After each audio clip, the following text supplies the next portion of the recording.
Hi, good morning, everybody. Firstly, thank you to the institution for inviting me back to give this presentation. To be very honest, I think the topic was kind of decided for me because when Anutai first invited me, the schedule was already published, and she put me as a representative of the Royal Musical Association in Southeast Asia. Nothing got to do with Raffles Institution where I work, where Chongshi and I work. And it got me thinking, am I a musicologist? Where's my role as a musicologist? And it was very difficult for me to put this presentation together again. And I'll tell you why. But first, I sort of then reflect on my beginnings, and I'll begin with reflections as well. So, very broad questions. Okay, what is music? What are its evolutionary origins? And why do we even have music? I mean, this whole conference is basically celebrating music, what's classical, and why does every human culture have music? And lastly, what are the universal features of music and musical behaviors across cultures? I think these are questions which are basically inherent to our discussions over these 3 days. And as we were talking about authentic yesterday, I then thought that it's a very alien idea. And it should not be alien to me if you know my background, because I actually did my research on 19th century performance practice, early 20th century performance practice. And as a performance practice scholar, you always talk about authenticity, about staying true to meanings, and it then opened my mind to various thoughts. And one of it is basically this whole idea of the fusion of cultures, where we actually begin to see over the last 3 days different cultures, different philosophical traditions towards this whole idea of classical or what is authentic. And I guess in basically while I was watching that concert where the Asia Youth Ensemble were performing all this folk music, it dawned upon me that there's actually a counter-reaction as we try to fuse these cultures. Is that the counter-reaction is that where we start to focus and develop our own understanding of our own traditions and our thoughts, what it means to us. We were just talking yesterday about how the idea of the ASEAN Youth Ensemble playing folk music, is that authentic, and what does it mean for us? Just hearing, for me as a Singaporean, just hearing one of the Sin Yao songs, which to be honest, I've never heard it before, even as a Singaporean, and I just sat there thinking, is this really Singaporean? And Professor Chan told me, in fact, he was wondering whether a folk song would be one of our national patriotic songs that we always sing since the 80s and 90s to actually stir up some national pride. And it brought back to mind this summer festival that music festival that I attended when I was in university, where we had a band from Ghana actually playing Celtic music. And at the point as a Singaporean, I sat there just thinking, this is just too weird for me.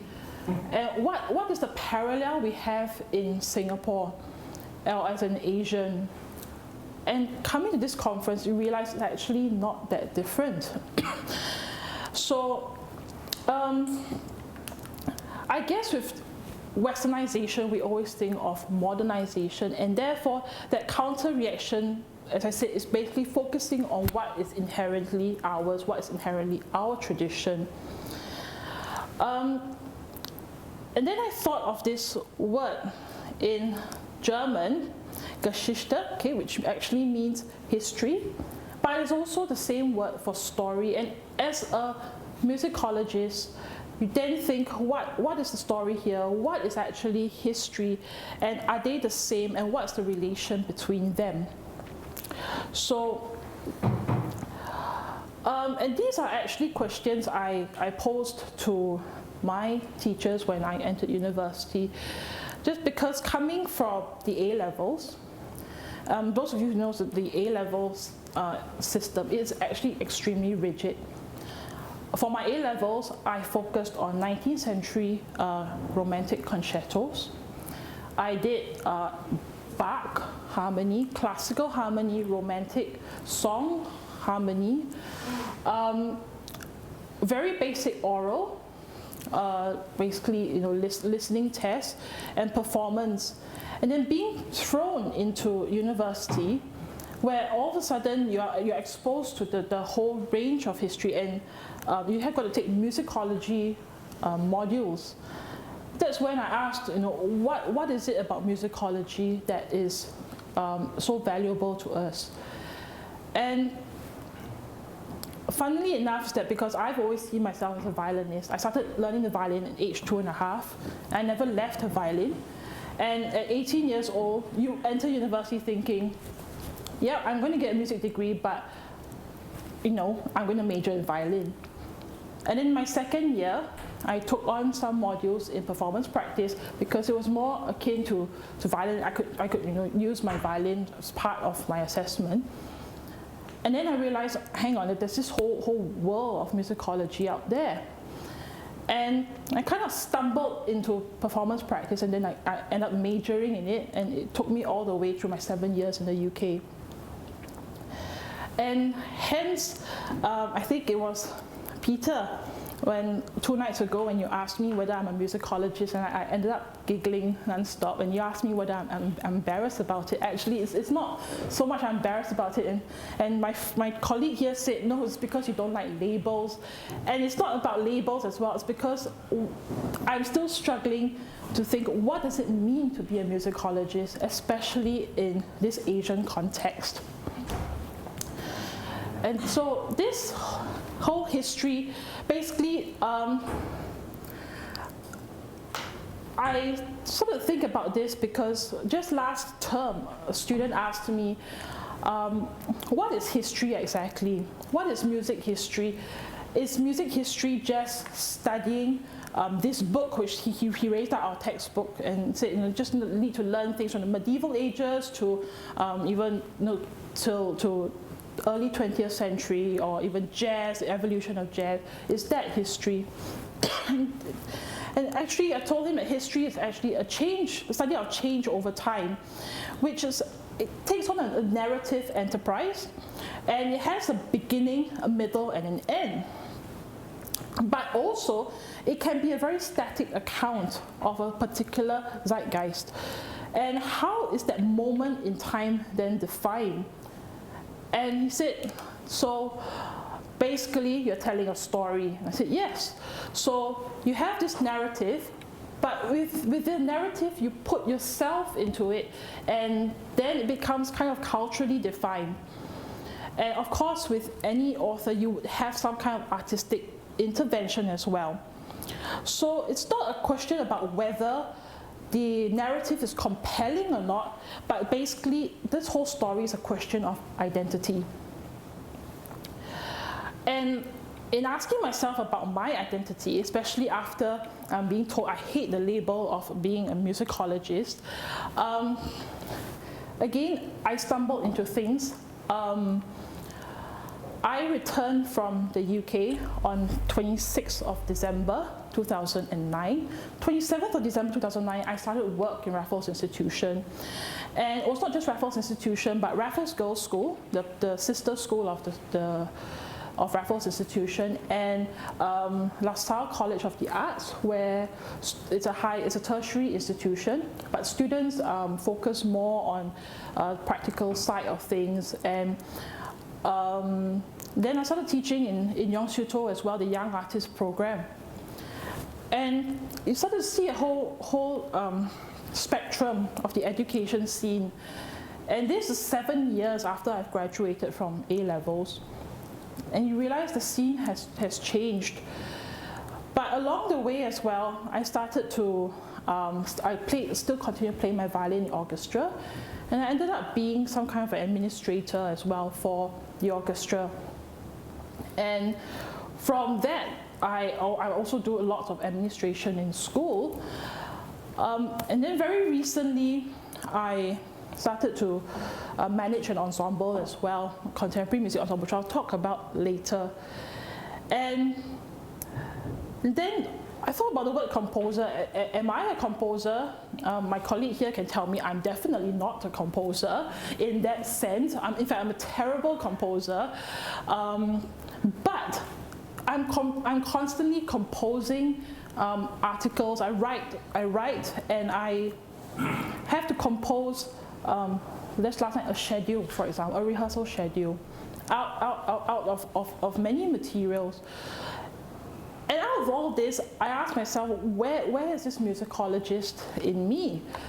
And my friend told me it's perhaps because I've deviated so much from performance practice. I don't actually research into performance practice per se now. That's why I don't feel as much of a musicologist. But actually, it's because if you realize the musicologist is outside of that whole mess of words, it's because as a musicologist, I'm documenting the story as I go along. And so it's a matter of choice in this whole multiplicity of telling the story from various angles, but yet it's also a self-sustainable ecosystem. Because last year at this very symposium, I talked about how in Raffles Institution we come up with this whole community of students working with performers and composers, and here we have a composer as a teacher, and I'm a musicologist performer as a teacher as well. And so the students actually get to work with our network and then grow into the network of these various vocations, basically. So we live in a changing world, and if the world were basically static, then we would have basically increasing confidence in each other's beliefs. But then again, changes are very hard to predict, and that change matters usually comes in a very unforeseen circumstance. So in this sense, I ask, what is really contemporary here? And this is a question that students often ask me as well. So for us in the classroom, we expose students to ethnic music, and then through the years they grow into this Asian thinking of what it means to be a musician in Southeast Asia, which leads to their final year project where they actually have to write a composition in a contemporary Asian style.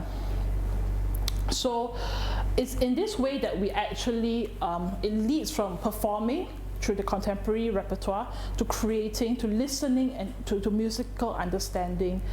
And in developing the curriculum with Chongshi here over the last few years, I asked again, where is the musicology in all this?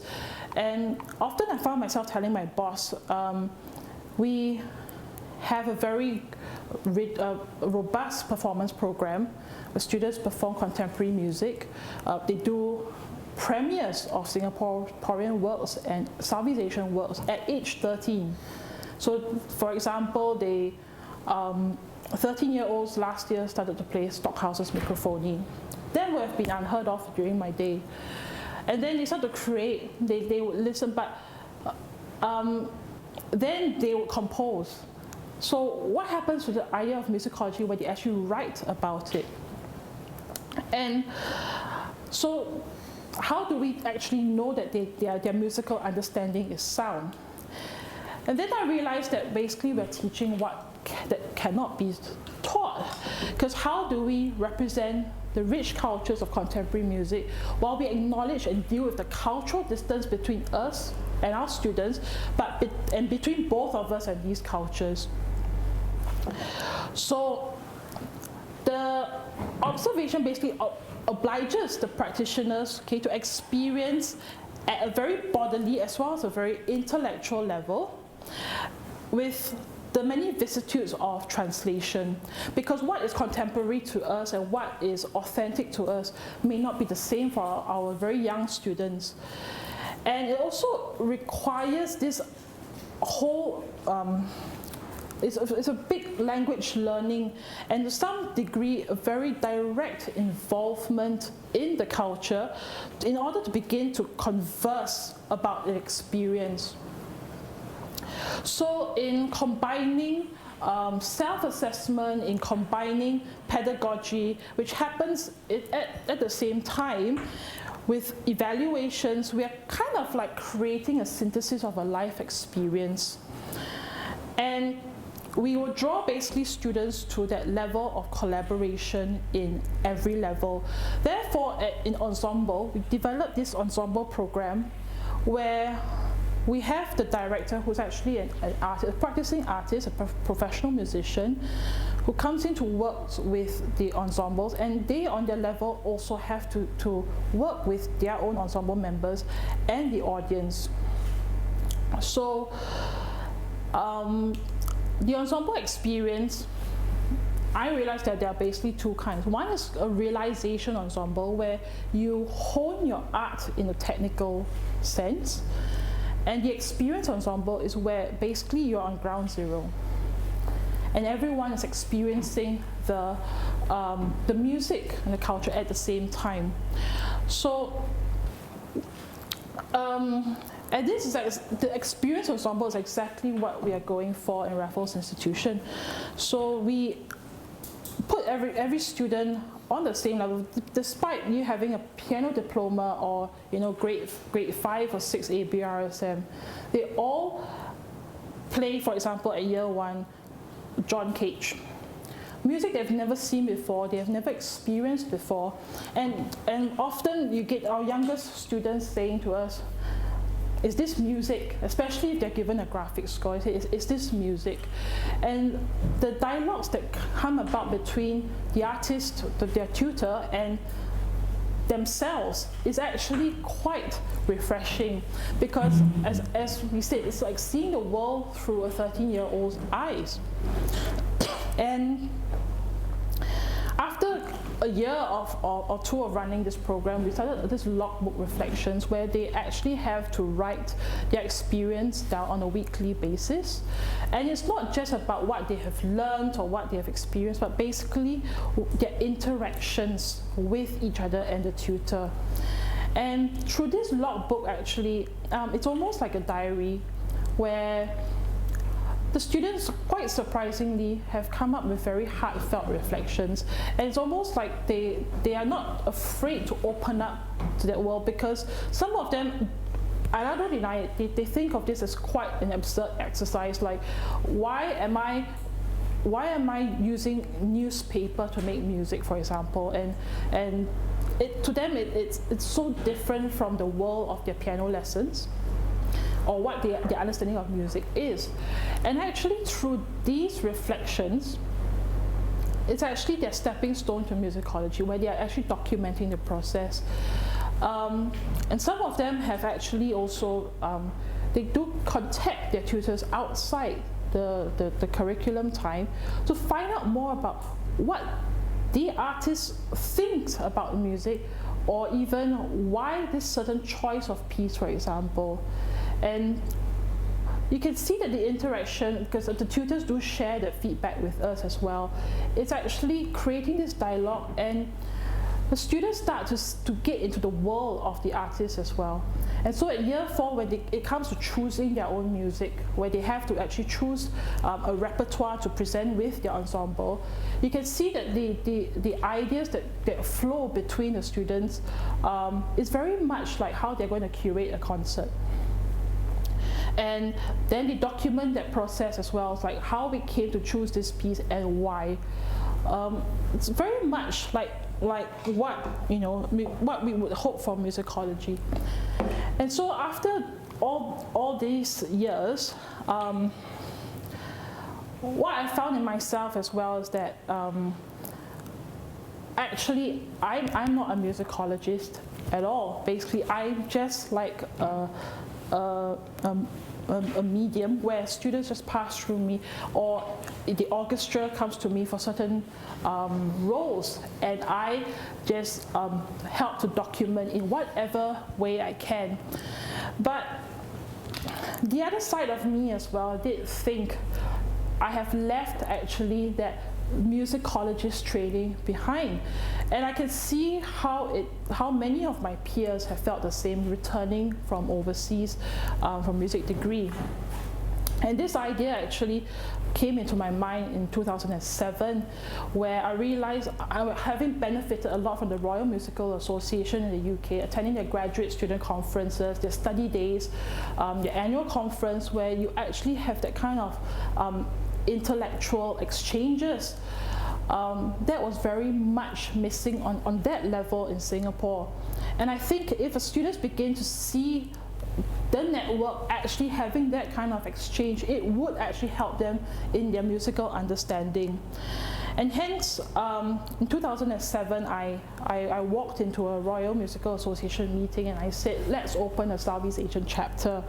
And I guess being only in my second year of my PhD, I think it would be difficult for them to see my point of view. But I was very grateful to Professor John Dethridge, because he always kept that thought in his mind.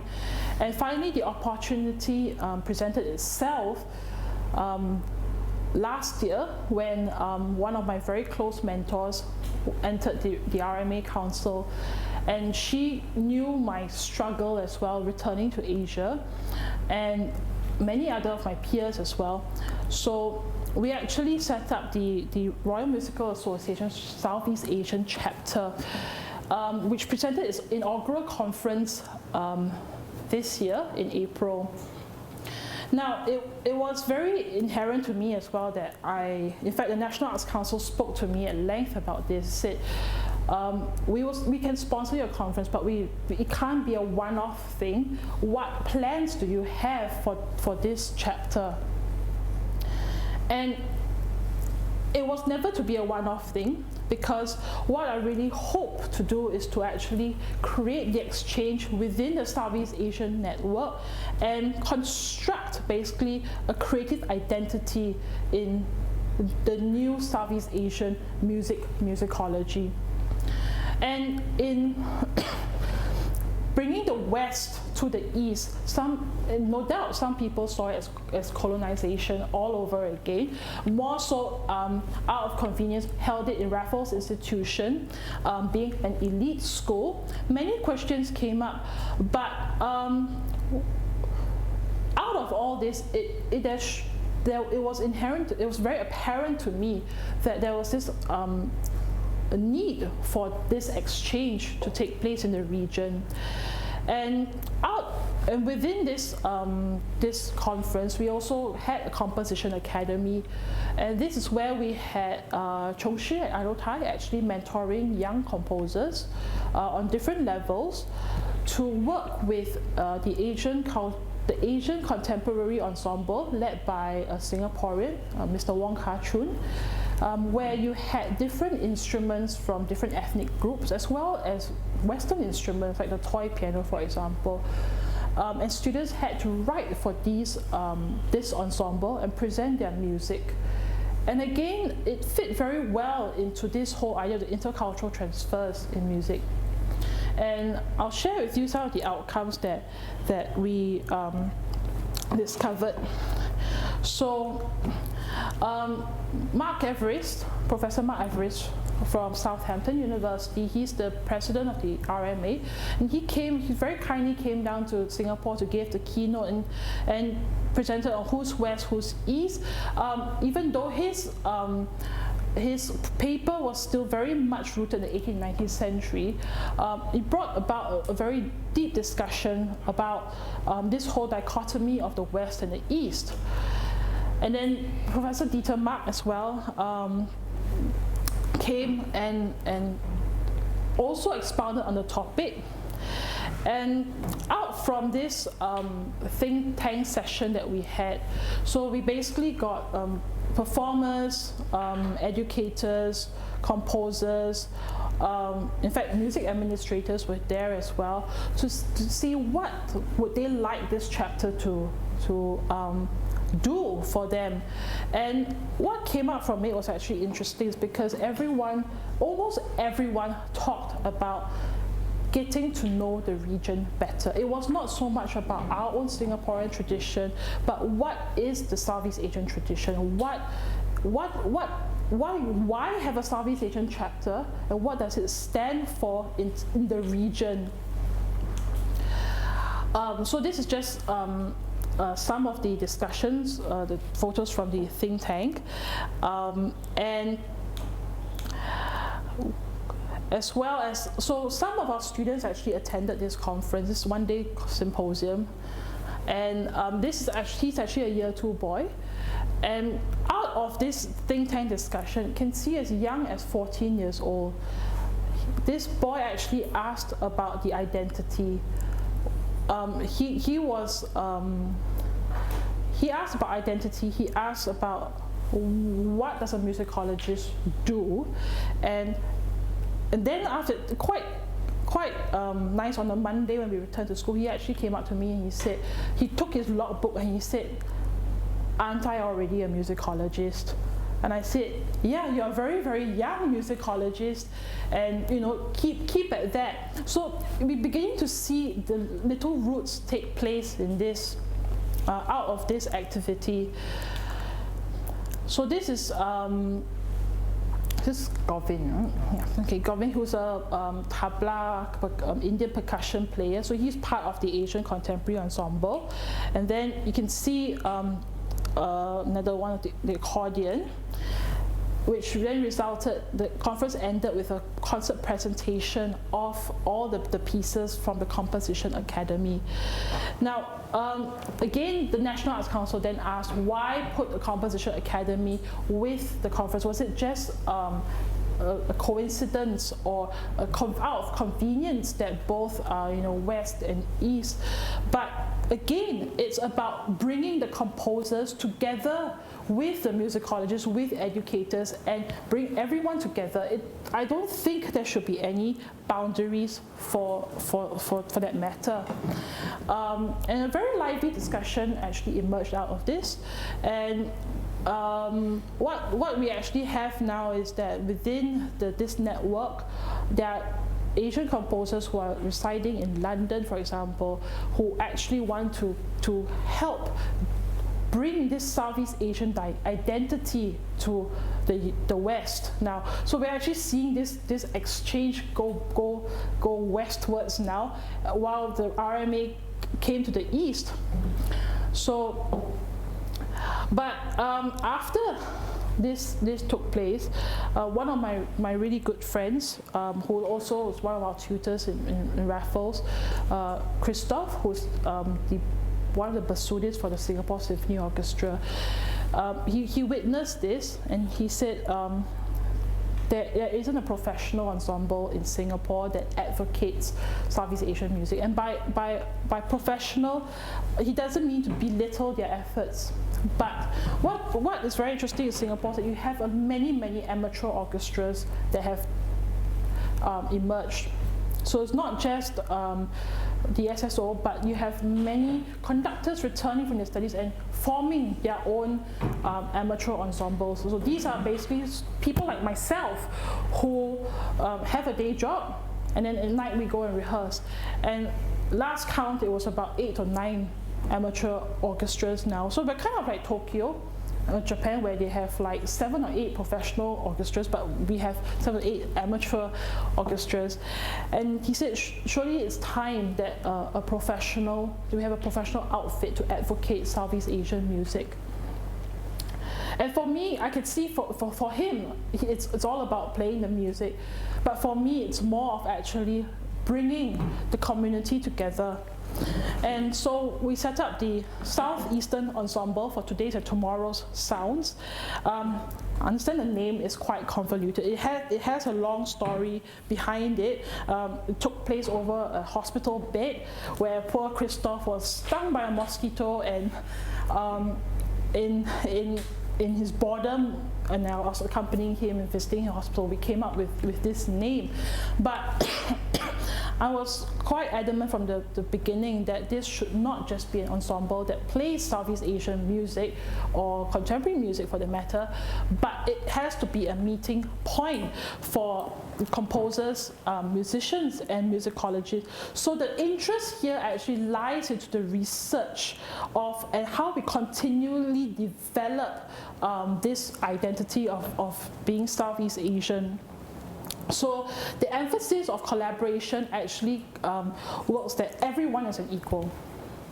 It's I think I've seen many ensembles where the composers basically take a side view, and there's a call for scores, we play the music, and then that's it. But how are we able to work together in the entire process and then develop a relationship? We also basically look to broaden efforts to bring about the community from Southeast Asia together.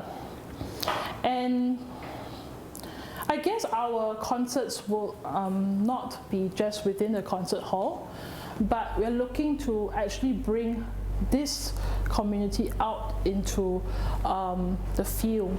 So my idea of concerts is not just within a room, but it could be anywhere.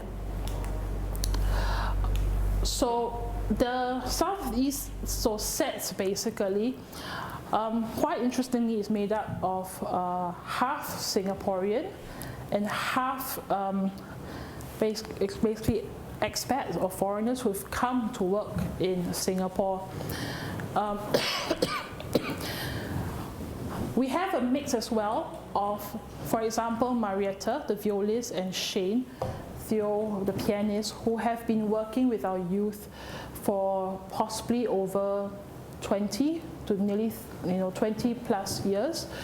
But we also have very young musicians like Christina on violin, or even Lin Juan on cello, who grew up within the youth orchestra within the region, have been overseas, have gotten a very Western musical training, and they're coming back now to play, they play Southeast Asian music, and they have a very different view of what Southeast Asian music is. So these are all professional musicians, and we will have our first concert on the 27th of September, so the end of this month, in the Esplanade Recital Studio. And we put out a call for scores. Chong Shi here was kind of commissioned into writing for our ensemble.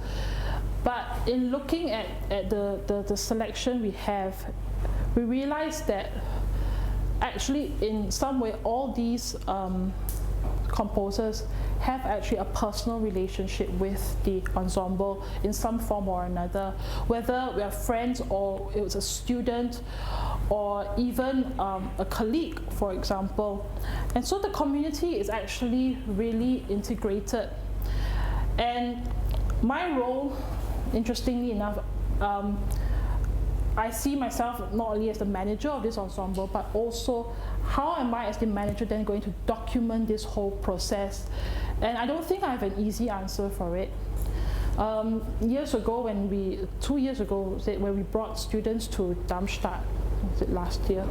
I can't remember. Last year we brought students to Darmstadt, and I think it was Anotai that said, okay, Ruth, you are our project musicologist.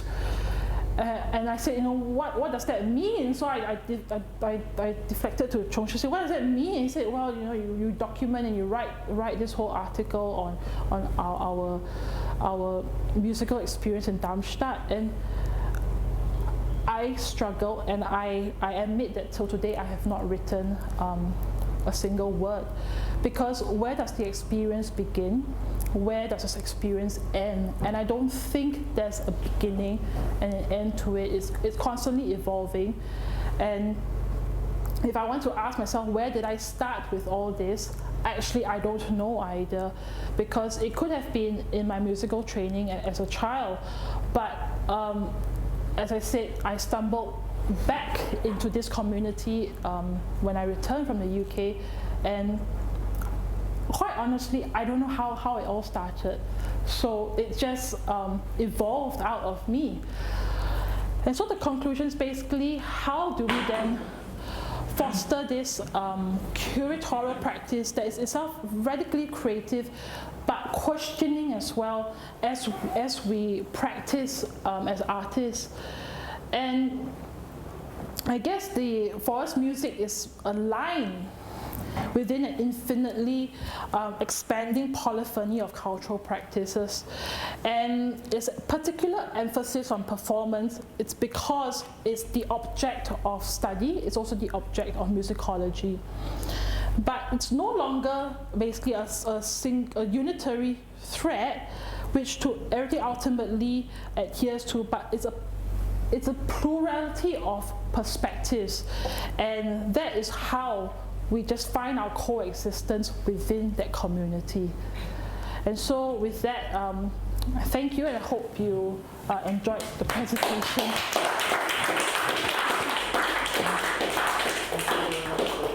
For a very interesting presentation, but you still have time for questions from the floor. Any question or any comments? Yes, please. I'm interested in the sets you presented, but I'm curious about the name. Because you would think that logically, you would have Asian somewhere there, and of course the process of naming encodes a lot of other meanings, right? So was that intentional to not be Asian? Yeah, actually it was very intentional. You're right there. The name, okay, actually, to be very honest, I spoke about that hospital bit. It was in Tan Tock Seng Hospital in Singapore, which is TTS. And I jokingly told Christoph, said, oh, we should name it after this hospital. He said, what, like TTS? And I said, why not? So we started to find names revolving around this TTS, and it became today's and tomorrow's sounds. And I said, okay, I understand today's sounds, but tomorrow's sounds? Are you predicting the future? And so we left it at that because it's kind of questionable. We dropped the Asian in it because we have, as I said, a few Westerners here. What does it mean for them to be Asian? And when I asked Christoph this, I said, how do you find yourself being Asian? He said, very simply, I find myself being Singaporean only in terms of using Singlish. He now mimics us and goes, la and ho and things like that. But I said, has it changed your outlook in life? And he said it has for him, but he can't speak for the rest of the ensemble. So if we call ourselves Asian, then I can't speak for the rest of our friends here that they do see the Asianness in them. But interestingly, sets actually is if you go out, it's actually the paving. It's actually it's not tiles, but little stones that actually pave on the sidewalk. And those are actually sets. And I see this ensemble as paving the way forward for the community. And rather than seats. Rather than seats, yes. I'm not sure what seats Sitting mean. down. Yeah. But more importantly, we put it as Southeastern as well as a Southeast Asian because of that whole identity of being Asian. And perhaps in a few years' time, when we have started to discover this community more, that we could maybe then rethink the entire name about being Asian. I don't know. It's I guess it's the whole dichotomy of this west and east again. After all, we are Southeast Asian, but we are actually playing on a very Western context of a concert and but Western then instrument. You can also go around and ask south of what and east of what. Yeah, well, that's the other things, because Christoph lives in the south and I live in the east of Singapore, and our meeting point is always in the central, because I can't be bothered to travel south up to his place.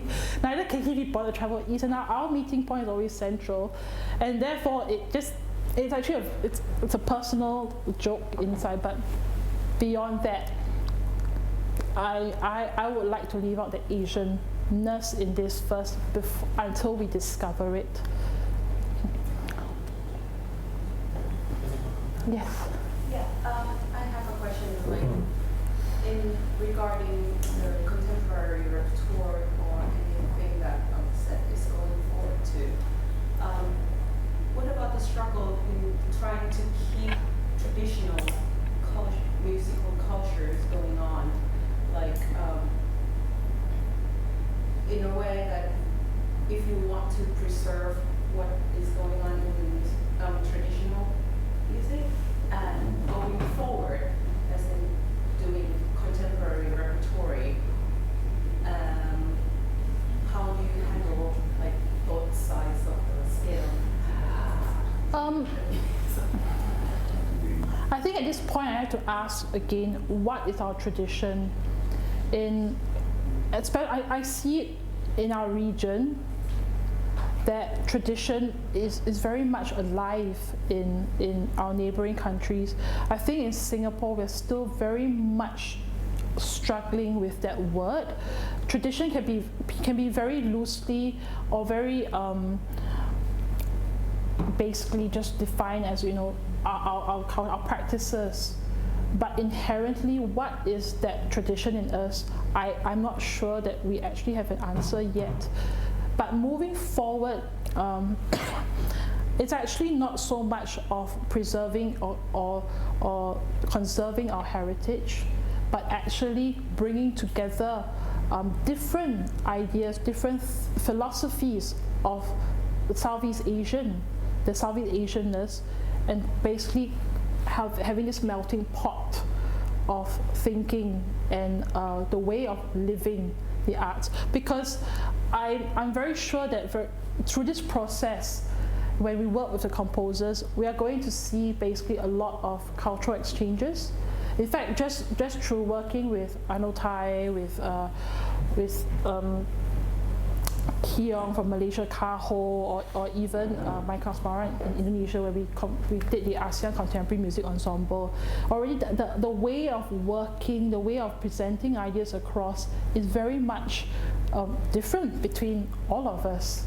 And what's more, when we have a mentor like Dieter, who lived in Bali, but he's a German, but yet, you know, he's Asian in one hand, but so German on the other.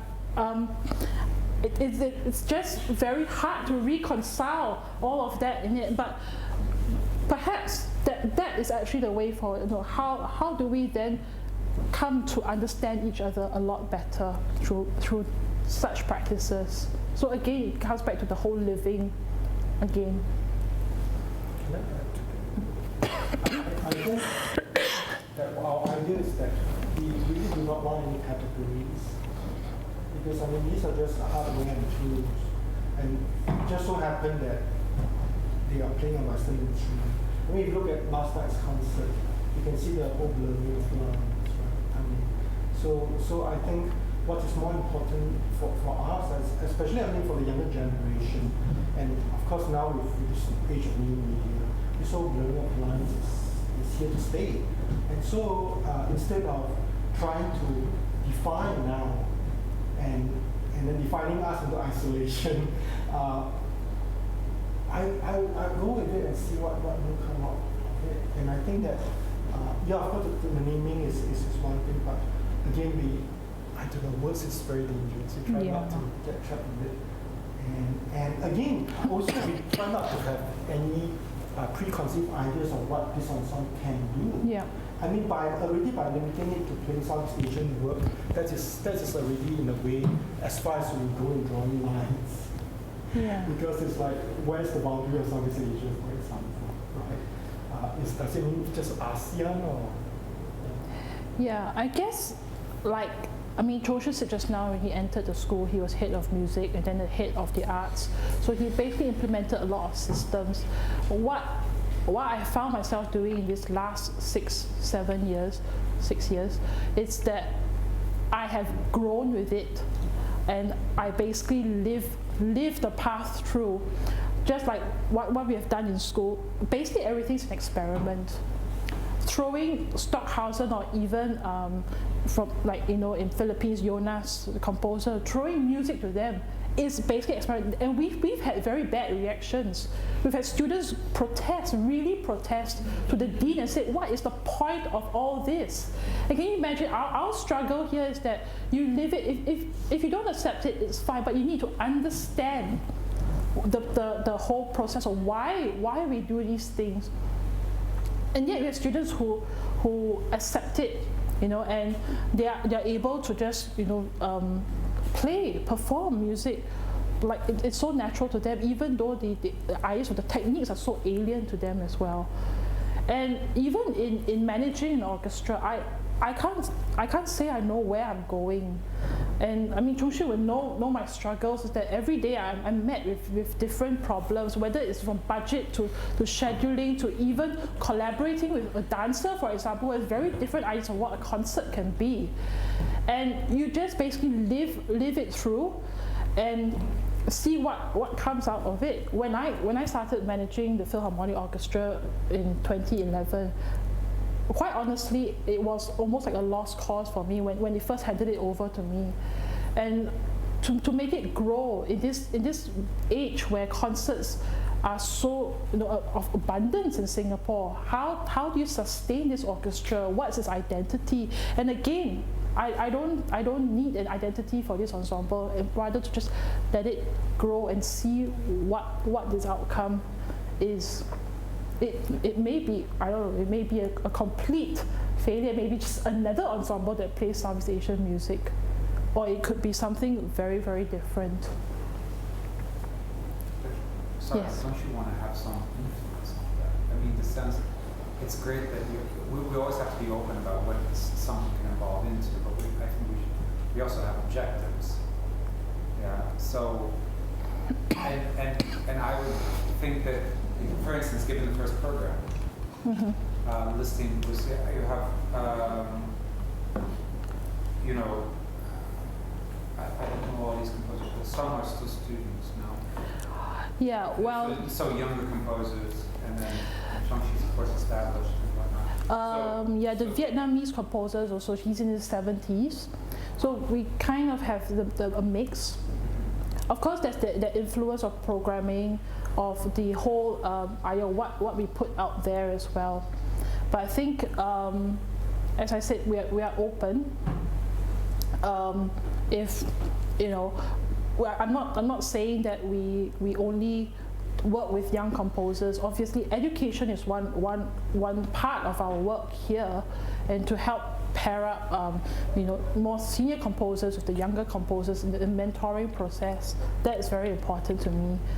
But other than that, I think we are really open to anything that comes our way. What do you, sorry, but just following up on this, I mean, when I look at this program, we don't have the program yet, but we see who the composers are, there seems to be an objective. And what do you think the objective? Well, for instance, there's no Stockhausen on the program. There's no young German composer. There's, you see, I mean, you've decided on focusing on composers from. One could say, it's an ensemble that focuses on music from Southeast Asia by Southeast Asian composers. Yep. So it is that. It is that, basically. So that's good. Is that an objective? So that's what I want to ask.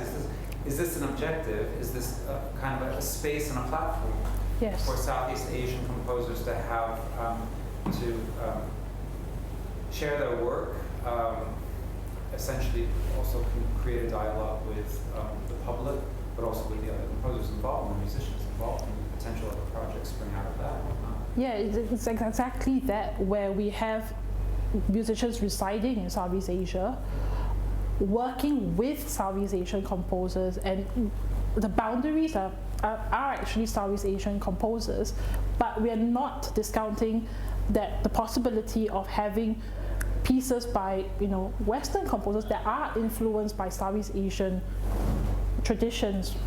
Who knows? But for our inaugural concert, I've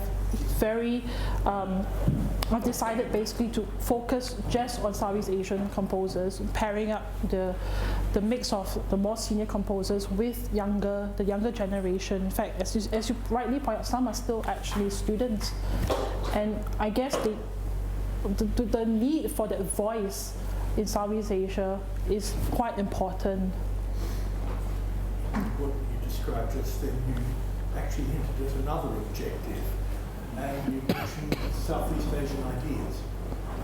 So someone who didn't come from the region could be relevant if they had Southeast Asian ideas. So what ideologically, or let's say musicologically, also ties in with this? Mm-hmm. So it's not just a platform, but it has some ideological. Oh yeah, yeah. I mean that in a good way. Oh yeah. Following on the idea, have you then defined that aspect? What particular approach? Yeah, yeah, definitely, because this ensemble emerged out actually of the Intercultural Transcendental Music Conference, and yeah, that exchange is important, I think, and that's also one of the things that we definitely will explore. Yeah. I can't disagree with what you just said. What's new? I feel that we are not ideologically driven, although we are aware of the various ideologies out there. So then to say, that's why I say that that's how, as far as we go in terms of defining what we're going to present in a geographical kind of way. But apart from that, I think the whole living approach to this practice is we are basically trying to just build on the community.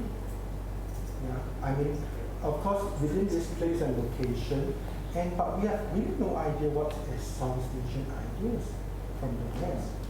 Yeah, I mean, who knows? And then some of these works, it might be really only Southeast Asian in name, but in ideology, in sounds, in practice, it might be totally Western inherited. So again, we are fully aware of all this whole range, but I don't think that we are trying to set how I have an end goal in mind by setting an objective, but instead we are trying to invite and then see what comes out of it.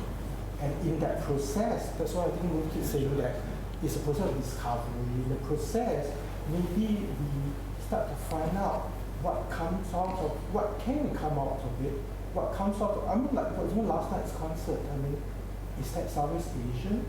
Is that through Western technology made possible a Southeast Asian expression? I mean, however you want to define it, you are kind of trapped, and once you are trapped, we will stop moving. And that's why I want to advocate that walking is very important, because once we always very, as human, I feel sorry generalizing so much, right? I mean, we're so comfortable in wanting to arrive at a definition as a way of saying things that once we can say it, we either defend our stand against something else, or we feel like we have arrived and we sit down there. And that's what we try to remain fluid in that way. And then of course, I mean, there are people who always say that, oh, you're so wishy-washy, or rather, oh, you there's a way of saying it, but you're just not wanting to say it. And I think it's neither of these categories that we want to. Okay, I can expand on that, because I actually, when I was writing a grant proposal to the National Arts Council of Singapore, reconciliation process is the living. actually I mean, same thing like the question we set student an assignment to write contemporary Asian music. I mean, how lame is that? It's like, what does that even mean, right? And to me is that, yeah, why not we set the target and see how they shoot the arrows?